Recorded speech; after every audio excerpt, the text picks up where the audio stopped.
ഇപ്പോൾ കുടുംബത്തിന്റെ പ്രതികരണം.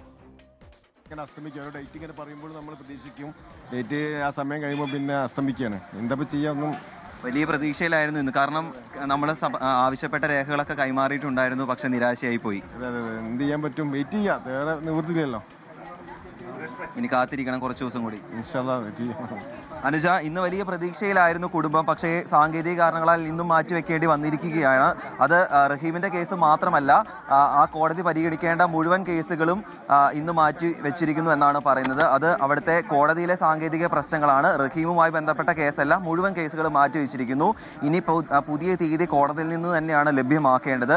അത് അല്പസമയത്തിനുള്ളിൽ, പുതിയ ഡേറ്റ് എന്നാണെന്നുള്ളത് അല്പസമയത്തിനുള്ളിൽ ലഭ്യമാവുമെന്നാണ് നിയമസഹായ സമിതി അംഗങ്ങൾ വ്യക്തമാക്കുന്നത്. 4 ദിവസം മുമ്പായിരുന്നു കേസ് പരിഗണിച്ചത്, പക്ഷേ വേഗം തന്നെ ഇന്ന് മറ്റൊരു ഡേറ്റ് കിട്ടി. അങ്ങനെ ഇന്ന് കേസ് പരിഗണിക്കുകയായിരുന്നു. അങ്ങനെ ഇന്ന് കേസ് പരിഗണിച്ചപ്പോഴാണ് റഹീമിൻ്റെ അഭിഭാഷകരുടെ ഭാഗത്തു നിന്നല്ല, പക്ഷേ അവിടുത്തെ സാങ്കേതികമായ കോടതിയിൽ നിന്നുണ്ടായ പ്രശ്നങ്ങൾ മൂലം ഈ കേസ് മാറ്റിവെക്കേണ്ടി വന്നത്.